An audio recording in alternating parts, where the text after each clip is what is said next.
What's good? It's Woog. It has been an interesting weekend of boxing. It's only Saturday morning, but all of the significant boxing events have already taken place. They took place between Thursday and Friday. And this was originally supposed to be the weekend of Tyson Fury versus Alexander Usyk. That's obviously been postponed. And there's a UFC pay-per-view event, UFC 298, that takes place this weekend. But I just wanted to get into some of the very interesting boxing that's already taken place throughout the weekend. And we can start with the earliest, event, the Jojo Diaz versus Jesus Perez. And this was supposed to be a fight where Jojo Diaz is pretty much getting right. Even though we've heard this a couple of times in his career where, he kind of backslides. He doesn't take training as seriously. He goes into a depression. He starts dealing with, substance abuse issues and a lot of personal issues. But, you listen to the different promos being cut before the actual fight, and it sounded like he was back on track and, just ready to kind of reinvigorate his career. And he is, he did win his last fight, which came after a loss to Mauricio Lara. He's also recently lost to William Zepeda. So, it's been a very difficult stretch for Jojo Diaz. But here he fights Jesus Perez in a fight that he's clearly supposed to win, especially if he's looking to get back into, title contention, which I've never been a believer of Jojo Diaz at 135. At 126, he was pretty good, even though he lost to, prime Gary Russell Jr., which, that was prime Gary Russell Jr., and that was Jojo Diaz's first loss. And then he ends up winning a title against Tevin Farmer at 130, ends up losing the belt on the scale after beating Tevin Farmer right before his title defense against Shavkat Rakhimov, a fight that resulted in a draw. So nobody walked away with the 130-pound IBF title in that case. But it seems like it's been mostly downhill for Jojo Diaz after that title loss on the scale and then the decision draw against Rakhimov. Rakhimov, by the way, also fought this weekend. He got stopped in his fight. I actually haven't seen that one yet, but I'm going to look for a video perhaps posted on YouTube or something. But yeah, Shavkat Rakhimov, who at one point was one of the better fighters at 130. Again, he was in that title bout against Jojo Diaz. He was he was a champion, remember, because he was supposed to fight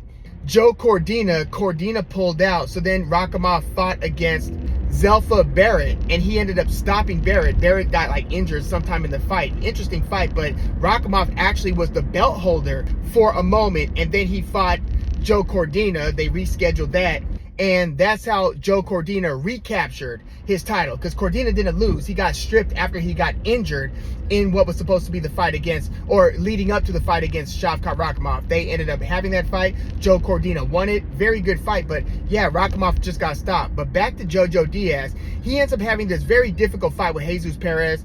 But if you look closely at that fight, even though Perez was throwing a ton of punches, Jojo Diaz landed more shots and landed at a much higher percentage. I think his percentage was in the 40s, early 40s, low 40s somewhere. Whereas Jesus Perez, his punch percentage was in the teens. He was whiffing with most of his shots, but he was throwing so many damn punches. It gave the impression that he was pushing the pace, that he was in control. But when you really look at those exchanges, it was Jojo Diaz that was landing more cleanly between the shots. And I think I put out a tweet or something that was saying, if Jojo Diaz had more pop in his punches, again, I was never a believer of him at 135, which is where this fight was.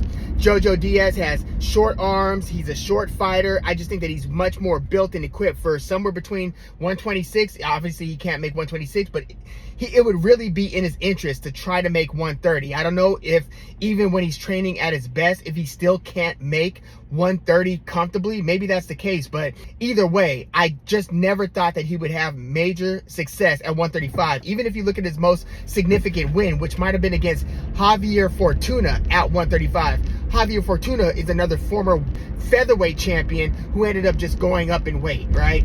But I was saying that if Jojo Diaz had more pop in his gloves, that fight against Jesus Perez would look a little something like Juan Manuel Marquez when he fought Juan Baby Bull Diaz. Some of y'all might remember Juan Baby Bull Diaz from Texas. But Juan Diaz was a puncher that just pushed the pace, threw a lot of punches, aggressive looking punches. But Juan Manuel Marquez, after having difficulty in the early rounds, started to punch between Diaz's punches, ended up landing cleanly, ended up stopping Diaz. Juan Manuel Marquez, right around that time, stopped Michael Katsidis in a similar way. But again, if you watch those exchanges between JoJo and Jesus Perez, it was JoJo that was landing the more meaningful shots, and he was landing some nice jabs, and at distance, you could see him start to outclass Jesus Perez just in the, at range, tit for tat type of boxing. It was really Jesus Perez's work ethic and pace and just his volume, landing or not, that again kept him in the fight, made the fight look closer than it might have been if you were to really just look at who's landing effectively. But the scorecards at the end of the 10-rounder of what appeared to be a very close and competitive fight. Like, I wouldn't mind like a close scorecard going either way or even a draw. But one scorecard had JoJo Diaz winning 95-94. Another scorecard had Jesus Perez winning 96-94. And then the third scorecard had 99-90 in favor of Jesus Perez. 99-90.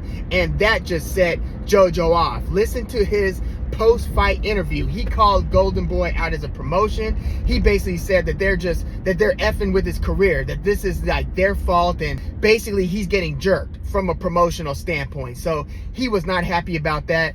I feel like that is an early contender for the worst scorecard of the year. Again, this was a very close fight, but yeah, Jesus Perez ended up earning a split decision win, but that 99-90 scorecard is totally inexcusable.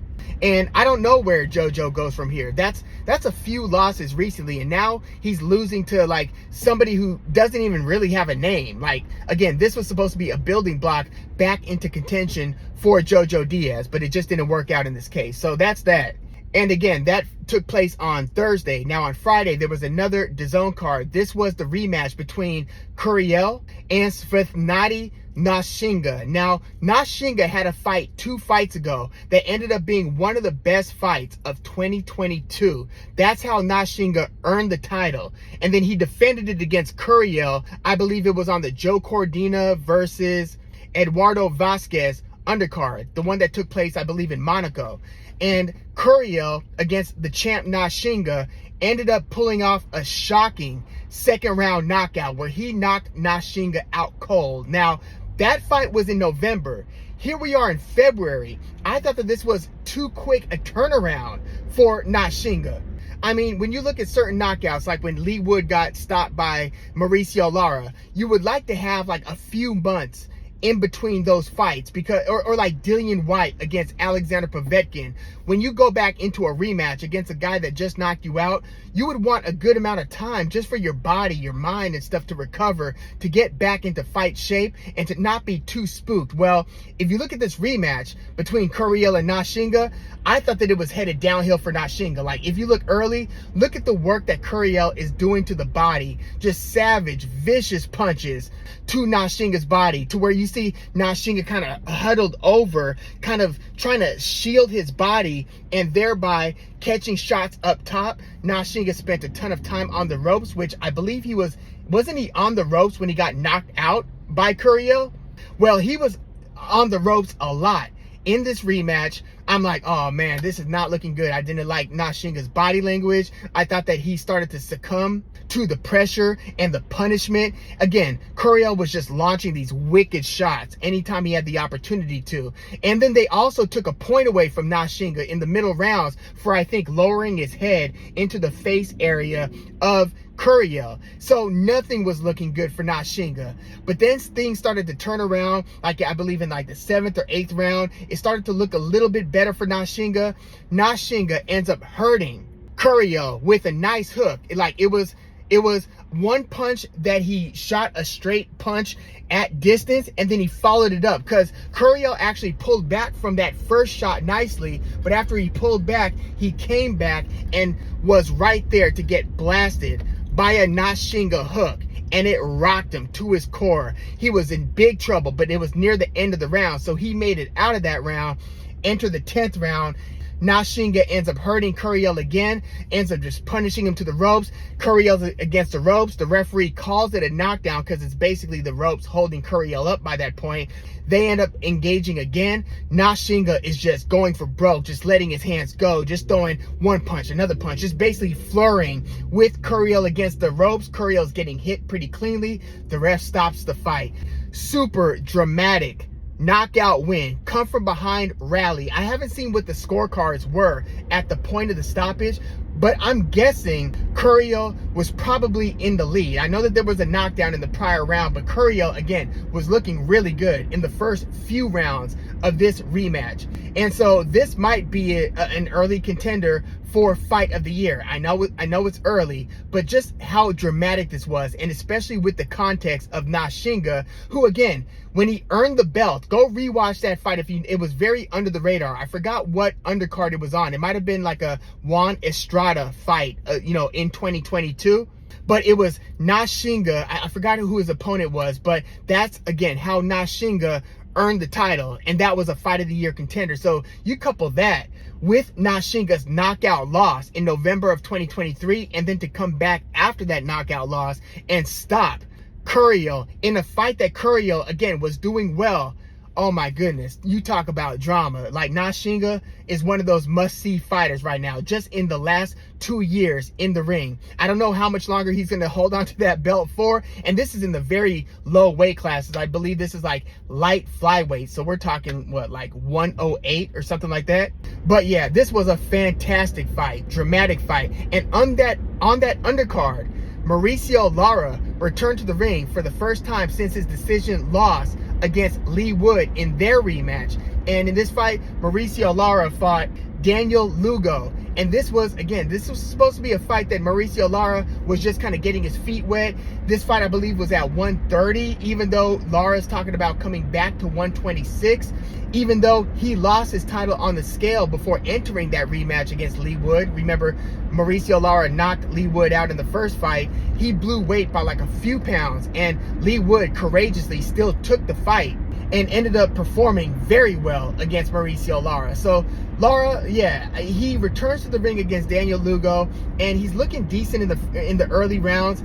I looked at his measured pace as being, well, he's just getting comfortable again, and then he's going to start picking it up, and he's going to start looking like vintage Mauricio Lara, and he's going to start punishing and probably eventually stopping Daniel Lugo. Well, in the middle rounds, you started to see Mauricio Lara start to wilt after he had moments of more aggression, harder punches, and so forth. But Lugo started to catch Mauricio Lara with a few jabs, started to hit Lara to the body to where Lara started to go back into the ropes. Then Lugo started to pour it on and started to visibly shake and almost drop Mauricio Lara. So it's like, wait a second, Lara's hurt.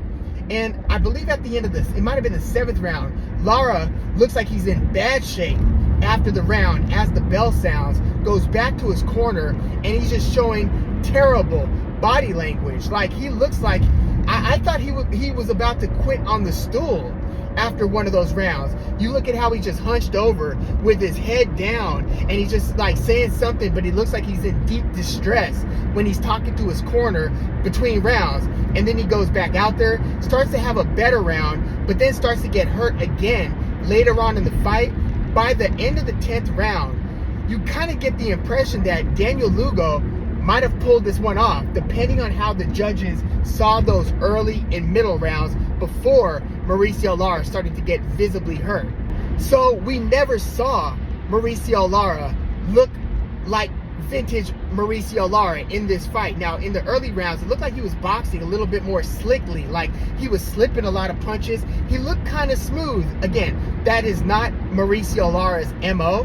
And again, we were just waiting for him to pour it on like he did when he shocked the world when he knocked Josh Warrington out a couple of years ago. So they go into the scorecards, and this ends up being a majority draw where one judge has it for Daniel Lugo, and then the next 2 judges had it a draw. So, a lot of the fans were there to see Mauricio Lara. That was their guy. And he was like, the A-side fighter. It was him making the comeback as a former featherweight champ. But I wouldn't say that it was a robbery. This one, I think, could have gone either way. I'm not mad at the draw. And props to Daniel Lugo. Now he's probably going to be able to secure a meaningful fight down the road when you perform like that against a former champ like Mauricio Lara. But this just opens up all kinds of questions in terms of where is Mauricio Lara? Is he going to continue at 130? I don't know how I like his chances there against the elite or near elite at 130. You're talking about bigger guys. Can Mauricio Lara, absorb the punishment? Now, there was a fight that Mauricio Lara had before the Lee Wood fights where he fought, I believe the guy's name was Emilio Sanchez, and you saw Mauricio Lara get visibly hurt to the body to where his body language was all kinds of bad, where he was looking at the ref, he was complaining, he was walking away from Emilio Sanchez, I think that was his name again, and he just looked like he was on unsteady legs. He almost looked like he was thinking about trying to make an exit. That's the vibe I got watching that Mauricio Lara versus Emilio Sanchez fight. I don't know if y'all remember that one, but he ends up scoring a devastating knockout over Sanchez, I believe at the end of the 3rd round or 4th round, something like that. So it was still a pretty early knockout, but again, he looked visibly hurt to the body, and he looked like he was very vulnerable. I saw a lot of that in this fight against Daniel Lugo. So I don't know how durable he's going to be as he's getting hit by 130 guys, and I don't know if he's got the discipline or if his body will still enable him to get back down to 126 as he says he's trying to do.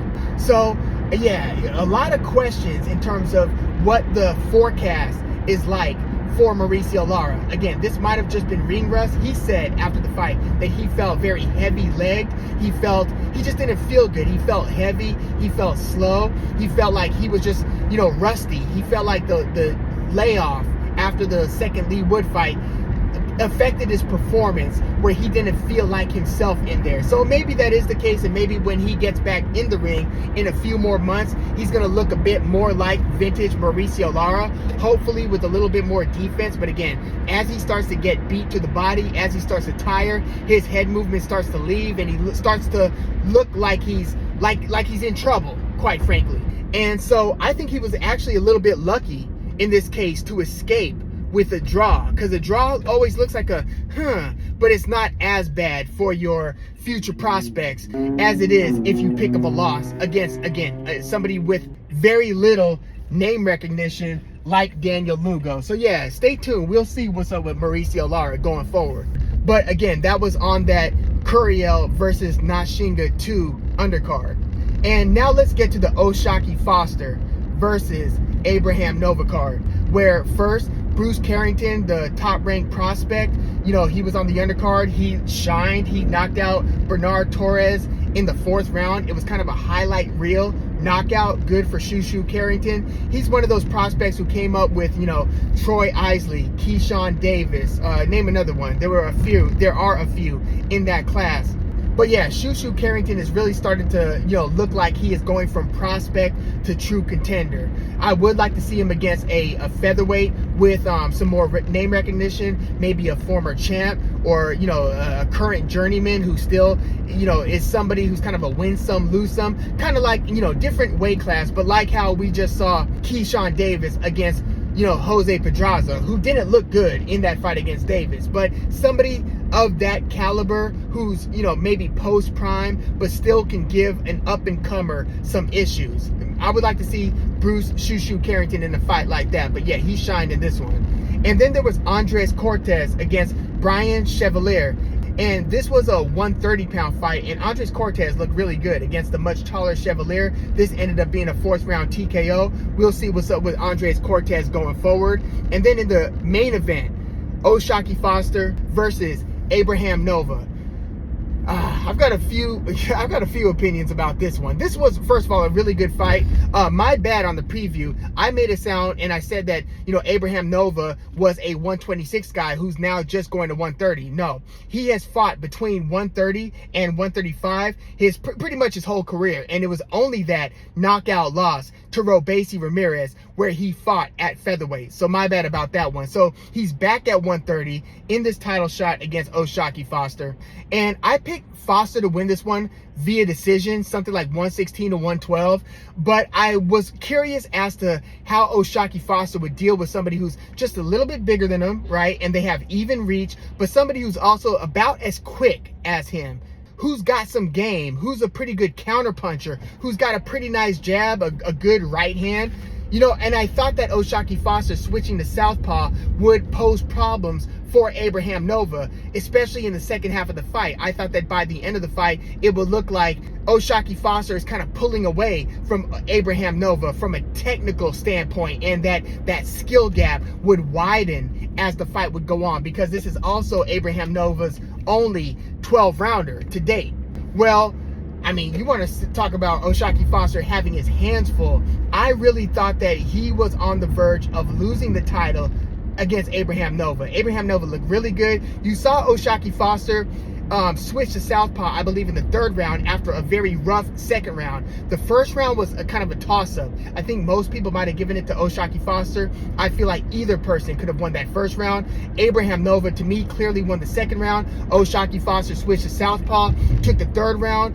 Fourth round looked like it was also going well for Foster, but then Abraham Nova really turned it around and took the fourth round in my book. So you had a lot of adjustments on both sides. And shortly after that, O'Shaquie Foster went back to orthodox, which told me that Foster is more dangerous, throws more dangerous punches from the southpaw stance. I mean, I think he was fighting in his southpaw stance when he ended up stopping Rocky Hernandez in his last title defense. Well, he's also, O'Shaquie Foster is also more vulnerable to straight right hands when he's in the southpaw stance. So on one hand, yes, it was an adjustment that ended up making Abraham Nova a lot more reluctant. Abraham Nova started to eat some left hands and some right hooks, but then when Abraham Nova started to let his hands go and let his right hand go a bit more, you started to see him land cleanly on O'Shaquie Foster, and then it was incumbent on Foster to then have to readjust. So then again, Foster goes back to orthodox,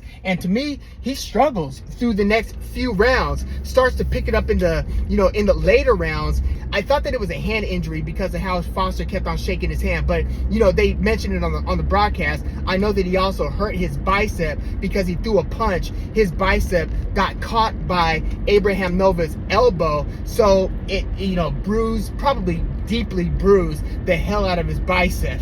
That could not have felt good, because at the time it looked like Foster had been injured, because he looked at the ref, he held out his arm, he looked like he was in a lot of pain, and throughout the fight you see him kind of wincing and shaking his hand out, shaking his arm out, his right hand and arm, and kind of moving it as he walks back to his corner between rounds. It looked like it was clearly bothering him. It looked like it also compromised his ability to use his right hand. But regardless, it looked like, arm injury or not, he was having his hands full with Abraham Nova. It ended up being a fight, that took place in the trenches, a lot of clinches, a lot of kind of head-on-head action where there are a lot of close to, head clashes, a lot of wrestling in the clinch, a lot of, one guy wrestles one guy and backs, Nova backs Foster up into the ropes, and then they start muscling each other around, and then Foster tries to swing Nova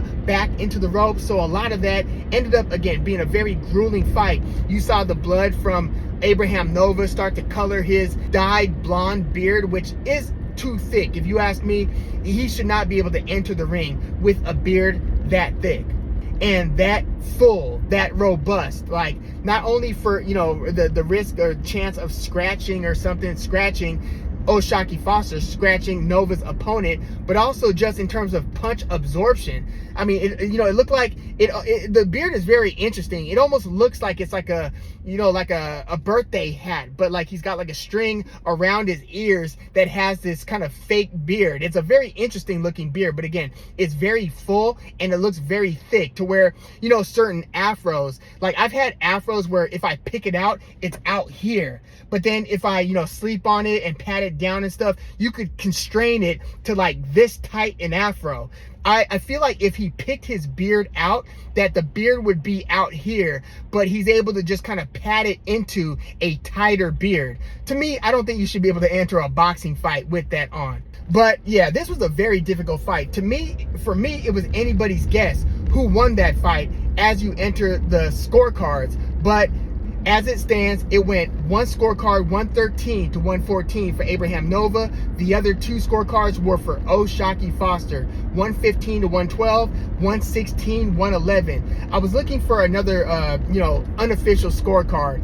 I think it might have been bad left hook. They scored it even more wide, I believe. I think it was bad left hook that I saw, but it was even wider, like 118, 110 or something like that, where they only gave Nova a couple of rounds. I saw it as a lot closer. I saw it more like, 7 rounds to 5. And there was a knockdown, a late knockdown of Abraham Nova at the hands of O'Shaquie Foster, which, I thought might have sealed the deal, or at least like preserved his title, whether it ended up being a split draw. I thought that knockdown might have done enough, because knockdown aside, Nova was still throwing a lot of punches, and the 11th and 12th rounds would have still been pretty hard to call, if it wasn't for the knockdown. So it's conceivable that you could have had a 10-9 Nova round turn into a 10-8 O'Shaquie Foster round, where there's like a 3-point swing because of the knockdown. So yeah, that was huge. But this again was a very, very competitive fight.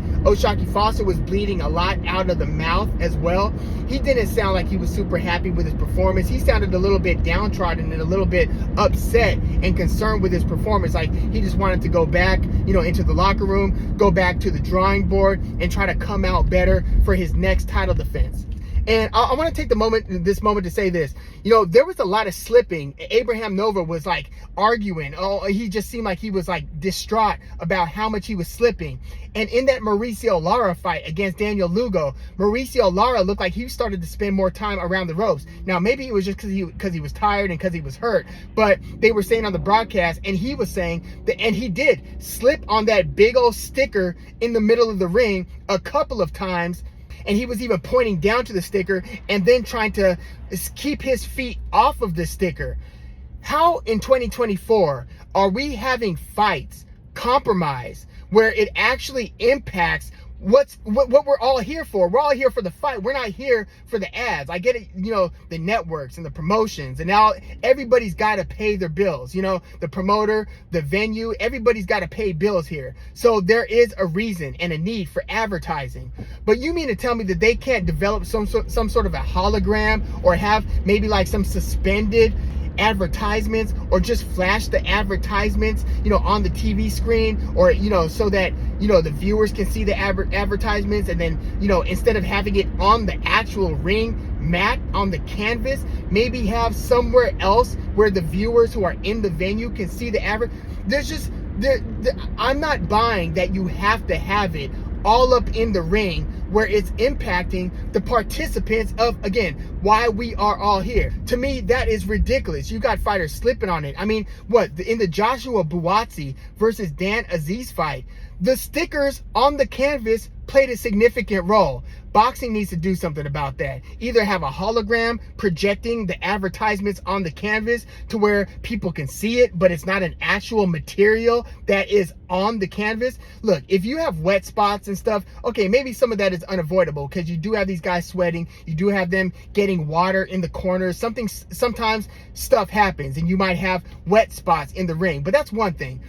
The stickers, I feel, can be prevented. But yeah, that's just something that kind of, grinds my gears, to use a Family Guy reference. But yeah, O'Shaquie Foster beat Abraham Nova in a very grueling and competitive fight. O'Shaquie Foster had trouble with the hand speed. He also boxed pretty well. Like, you could see him start to separate at range a lot, and even in tight, O'Shaquie Foster has an ability to get a lot of clever and crafty punches in the clinch, and he was a bit better than Nova at that. But again, Nova from range and just throwing a lot of combinations, throwing long punches, he was pretty damn good at that. And so this ended up being a very tough fight. But yeah, to O'Shaquie Foster's credit, he now has 2 title defenses. So we'll see where he goes from there. I don't know if it's going to be a title unification fight somewhere.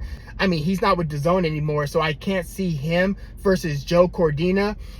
He wanted Emmanuel Navarrete, but Navarrete is going to be fighting for a vacant 135-pound title. O'Shaquie Foster also mentioned fighting the winner of Oscar Valdez and Liam Wilson. That might be interesting. But yeah, O'Shaquie Foster, his stock continues to grow. Again, now he's a multiple-time title defender, which it matters to me when you talk about a boxer's legacy. It's one thing to earn a belt. It's another thing to defend it once, defend it multiple times. I would just like to see O'Shaquie Foster now in the ring with another significant name. Yes, he did win his belt in a vacant title fight against Ray Vargas, who is a name, not a huge name, but, you know, we know who Ray Vargas is, longtime 122-pound belt holder, former 126-pound belt holder.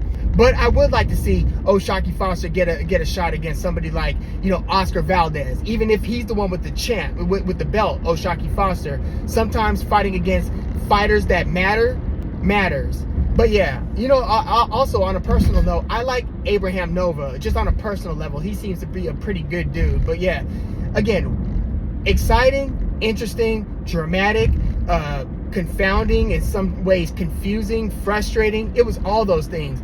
Interesting week of boxing. Let me know your thoughts on any one of these fights in the comments. Like the video, subscribe to the channel if you are into the fight talk. I'm Woog. Thanks for tuning in.